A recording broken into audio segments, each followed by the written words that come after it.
Hello students, today we will see one numerical relating to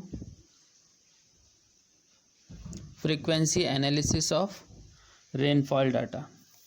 तो ये हमारे सामने एक न्यूमेरिकल है, analysis of data on maximum one day rainfall depth at Madras indicated that a depth of 280 mm had a return period of 50 years। हमने return period देखा था, return period किसको कहते हैं, है ना। Determine the probability of one day rainfall depth equal to और greater than 280 mm at Madras occurring. Number A हमको फाइंड करना है वंस इन 20 सक्सेसिव ईयर्स, ठीक है। 50 ईयर्स हम एन हमारे जो टोटल जो ईयर हैं वो है 50 और हमारा जो 20 जो है क्या है हमारा ये आर, मतलब हमको 20 सक्सेसिव ईयर हमें ऐसे चाहिए जिसमें 280 mm जो रेनफॉल है वो उतनी हो या उससे बढ़ जाए, ग्रेटर और इक्वल। सेकंड हमें फाइंड क्या करना है, 2 टाइम्स इन 15 सक्सेसिव ईयर, मतलब 2 बार हो, 15 सालों में 2 बार हो ऐसा आए जब 280 mm या उससे ज़्यादा है हमको रेनफॉल या वर्षा मिले। At least once in 20 successive years, ये हमने पूरे फॉर्मूले इस प्रीवियस क्लास में हमने देखा था, ठीक है। तो आप लोगों को पता है कि जब हमें रिटर्न पीरियड दिया हुआ होता है तो हम प्रोबेबिलिटी कैसे निकालते हैं, ठीक है। P इज इक्वल टू क्या हो जाएगा, P is equal to 1/T। तो हमारे पास T क्या है, ये है हमारा रिटर्न पीरियड। 1/T की वैल्यू क्या दी हुई है 50। T is equal to return period is equal to 50। तो हमारे पास प्रोबेबिलिटी क्या आ गई 0.02। हमने इसके पहले वाली क्लास में क्या देखा था, the probability of an event of exceedance probability P occurring 2 times. जो प्रोबेबिलिटी P है वो हमको कितने टाइम्स चाहिए, 2 टाइम्स, कितने सक्सेसिव ईयर में, n सक्सेसिव ईयर में। और हमारे पास क्वेश्चन में क्या बोला है,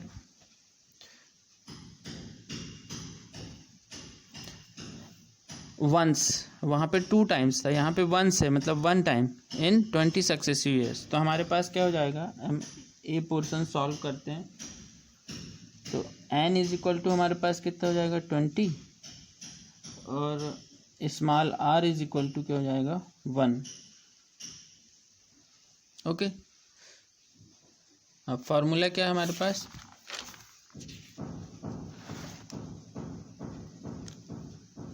ये PRN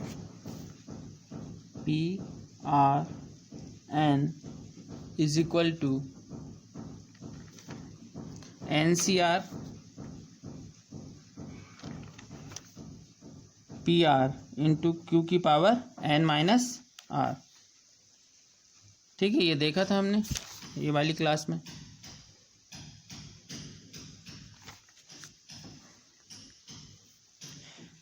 तो R की वैल्यू हमें पता है 1, N की वैल्यू है 20 is equal to 20C1P1 into Q की पावर 20-1। तो हमारे पास P और Q, P कितना है हमारे पास, P इज इक्वल टू कितना है 0.02, तो Q इज इक्वल टू कितना हो जाएगा 1 माइनस 0.02 इज इक्वल टू, क्योंकि Q क्या होता है 1 माइनस P, तो ये हमारे पास कितना आ गया 0.98। अब हम P और Q दोनों की वैल्यू पुट कर देंगे।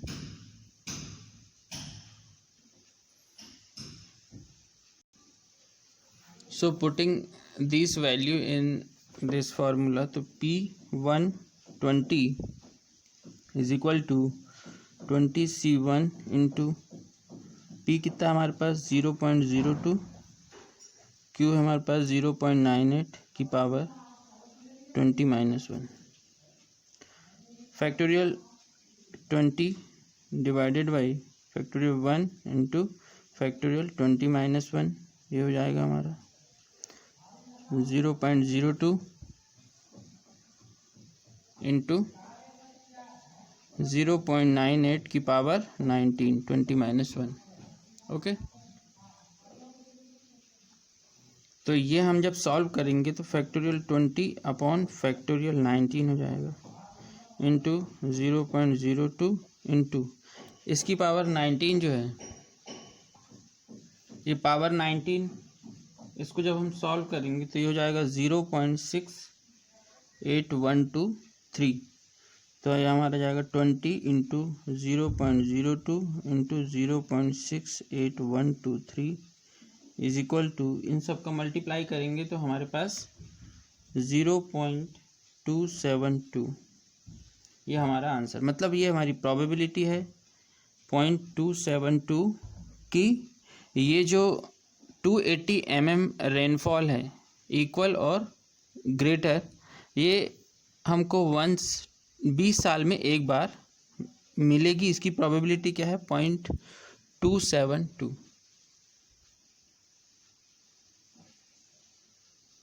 नेक्स्ट पार्ट हम सॉल्व करते हैं, ठीक है। नेक्स्ट पार्ट क्या है हमारा, 2 टाइम्स इन 15 सक्सेसिव ईयर। तो हमारा n इज इक्वल टू क्या हो जाएगा 15, small r is equal to हो जाएगा 2। तो p 2 15 is equal to 15C2 into P to the power 2 Q की पावर 15-2, ठीक है।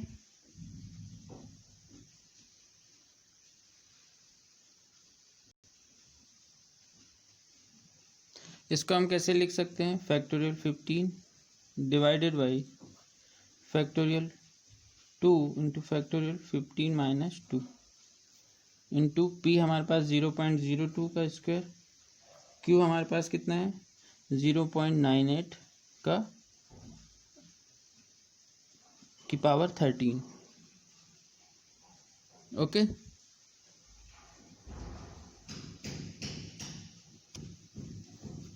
Is equal two factorial 15 upon 2 into 1 into factorial 13 into 0.02 का होल स्क्वायर इंटू 0.98 की पावर 13 इज इक्वल टू, ये कितना हो गया 15 इंटू 14 से factorial 13 upon 2 into 1 into factorial 13, factorial 13 से फैक्टोरियल 13 गया 0.02 का होल स्क्वायर इंटू 0.98 का होल 13 पावर।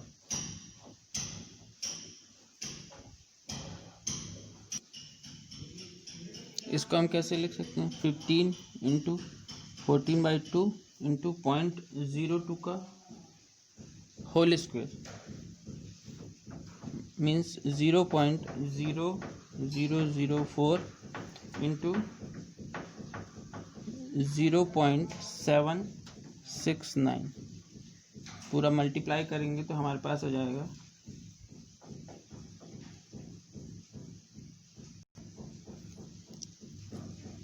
ये आ गया हमारे पास 0.0329 मीन्स 0.032, ये हमारी probability.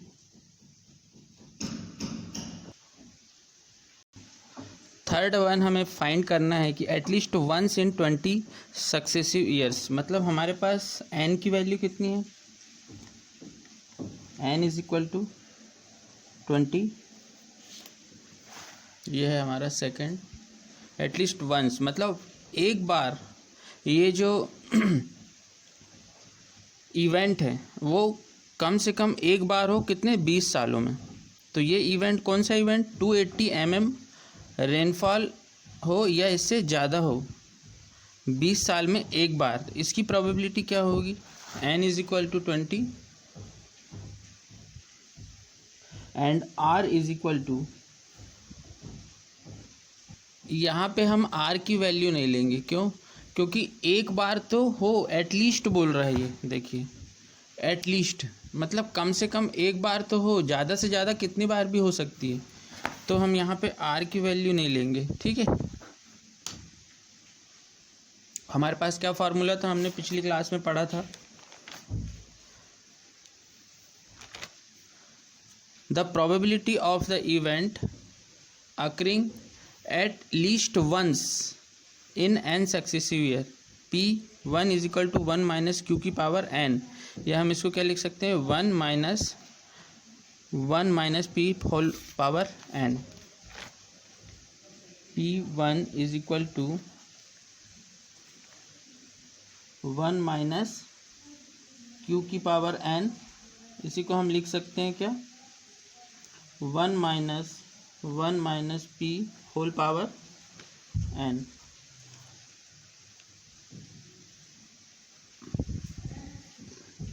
Is equal to 1 minus P कितना है हमारे पास, 0.02, n कितना है 20। इसको हम सॉल्व करें तो कितना आ जाएगा ये, 1 माइनस 0.98 की power 20 is equal to 0.332।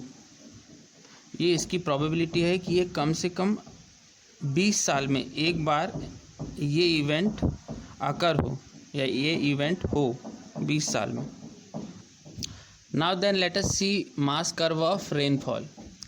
Mass curve of rainfall क्या होता है? It is a plot of the cumulative precipitation against time। cumulative precipitation means addition, मतलब फर्स्ट 1 आवर में हमने जो भी डाटा कलेक्ट किया, उसके बाद नेक्स्ट जो 1 आवर है वो फर्स्ट 1 आवर का एडिशन होके नेक्स्ट 1 आवर में ऐड हो जाता है वो प्रेसिपिटेशन। तो हम मास कर्व देखते हैं कि इसका ग्राफ किसके किसके बीच हम प्लॉट करते हैं। एक्स एक्सिस है हमारे पास, ये एक्स एक्सिस पे हम टाइम लेते हैं जिसको हम डेज भी बोल सकते हैं, ठीक है। और ये है वाई एक्सिस। वाई एक्सिस पे एक्यूमुलेटेड प्रेसिपिटेशन इन सेंटीमीटर।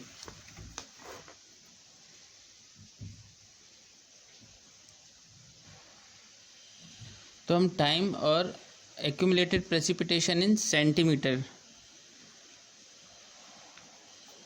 के बीच एक ग्राफ देखते हैं जिसको हम मास कर्व कहते हैं, ठीक है। यहाँ से हमारा स्टॉर्म स्टार्ट हुआ, ये चला, और यहाँ पे देखना एक सेचुरेशन आ गया, मतलब यहाँ पे प्रेसिपिटेशन नहीं बढ़ रहा है। अगर ये ऐसे ऊपर ग्राफ जाता है तो ये प्रेसिपिटेशन बढ़ता है। अब यहाँ पे आके स्ट्रेट लाइन हो गई और perpendicular to the Y axis, तो इसका मतलब ये है यहाँ पे प्रेसिपिटेशन क्या हो गया, वहाँ पे प्रेसिपिटेशन कांस्टेंट हो गया, मतलब बारिश जो हो रही है एक कांस्टेंट हो गई। तो यहाँ तक हमारा फर्स्ट स्टॉर्म कहलाता है। यहाँ तक, यहाँ से यहाँ तक जो स्टॉर्म है वो क्या है, फर्स्ट स्टॉर्म।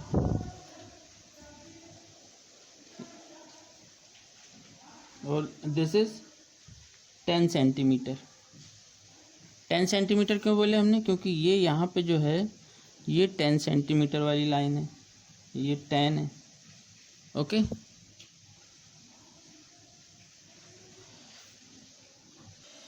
उसके बाद में ये सेचुरेशन आ गया, मींस कांस्टेंट रेनफॉल या प्रेसिपिटेशन। इसके बाद यहाँ से फिर हमारा जो रेनफॉल है उसका मैग्नीट्यूड बढ़ने लगा, तो यहाँ तक आया, तो यहाँ से यहाँ तक का फिर हमारा ये कौन सा स्टॉर्म कहलाएगा? Second storm. यहाँ से यहाँ तक सेकंड स्टॉर्म। ओके, ये है 4 सेंटीमीटर।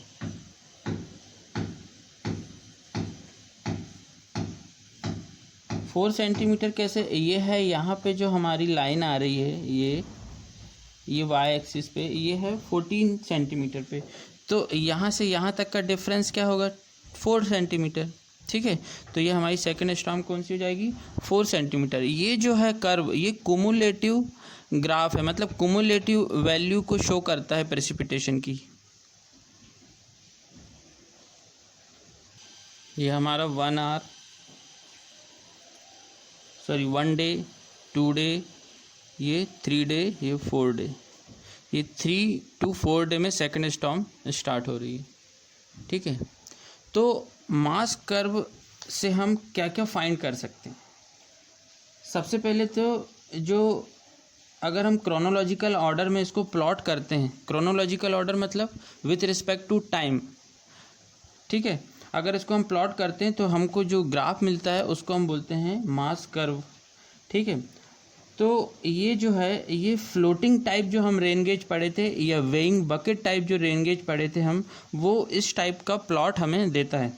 ठीक है, मास कर्व वो इस टाइप का प्लॉट करके हमको देता है, या हमको जो भी उसकी रीडिंग्स मिलती हैं वो हमारी मास कर्व होती है। ठीक है, typical mass curve of rainfall हम देख ही रहे हैं यहाँ पे। एक किसी भी स्टेशन का होता है ये, जैसे ए स्टेशन या बी स्टेशन का, या किसी भी रेन गेज स्टेशन का, है ना। मास कर्व ऑफ रेनफॉल से हम कौन कौन सी इन्फॉर्मेशन निकाल सकते हैं? सबसे पहले तो ये हमें ड्यूरेशन देता है कि जो प्रेसिपिटेशन है उसका ड्यूरेशन कितना है, कब से कब तक ये बारिश हुई। ठीक है, दूसरा ये हमको मैग्नीट्यूड ऑफ स्टॉर्म देता है। मैग्नीट्यूड ऑफ स्टॉर्म मतलब कितनी हाई मैग्नीट्यूड की बारिश हो रही है, या प्रेसिपिटेशन हो रहा है, या रेनफॉल हो रही है। ठीक है, इसके बाद हम इससे इंटेंसिटी भी निकाल सकते हैं। जैसे अगर हम इस कर्व का स्लोप निकाल लें किसी भी पर्टिकुलर इंस्टेंट पे, अगर हम इसका स्लोप निकाल लें, जैसे यहाँ से हम यहाँ इसका हम स्लोप अगर निकाल लें, तो हम बता सकते हैं कि इस वाले सेकंड जो स्टॉर्म है इसकी इंटेंसिटी कितनी है। ठीक है, किसी भी टाइम इंटरवल पे हम इस ग्राफ से हम उस ड्यूरेशन में हुई प्रेसिपिटेशन की इंटेंसिटी निकाल सकते हैं। इंटेंसिटी कैसे निकालेंगे? इसका स्लोप निकाल के। ये हो गया एक्स एक्सिस, ये हो गया वाई एक्सिस, तो हम इसका स्लोप निकाल लेंगे। ठीक है, tan थीटा से।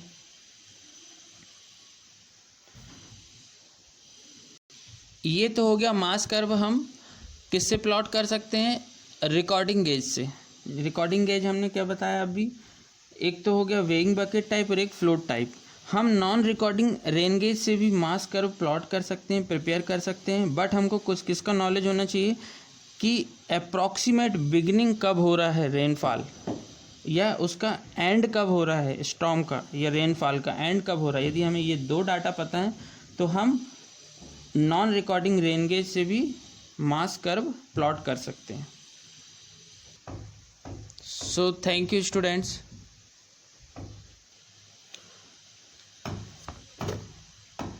जो नॉन रिकॉर्डिंग गेजेस है, ठीक है, हमारे पास ऐसे समझते हैं, हमारे पास एक ये पॉइंट है ए, रेन गेज स्टेशन, एक ये रेन गेज स्टेशन है ए, ये दूसरा रेन गेज स्टेशन है बी। ये है नॉन रिकॉर्डिंग टाइप, ये है रिकॉर्डिंग टाइप। तो जो नॉन रिकॉर्डिंग टाइप है, हम इसके लिए मास कर्व प्लॉट करना चाहते हैं, बट नॉन रिकॉर्डिंग टाइप जो होता है उसमें हमको बिगिनिंग और एंड ऑफ स्टॉर्म का पता नहीं होता। तो हम इसके नियर अबाउट जो स्टेशन है जिसमें रिकॉर्डिंग रेन गेज इंस्टॉल है, वहाँ से हम बिगिनिंग और एंड ऑफ स्टॉर्म पॉइंट पता करके इसके लिए नॉन रिकॉर्डिंग रेन गेज के लिए क्या कर सकते हैं?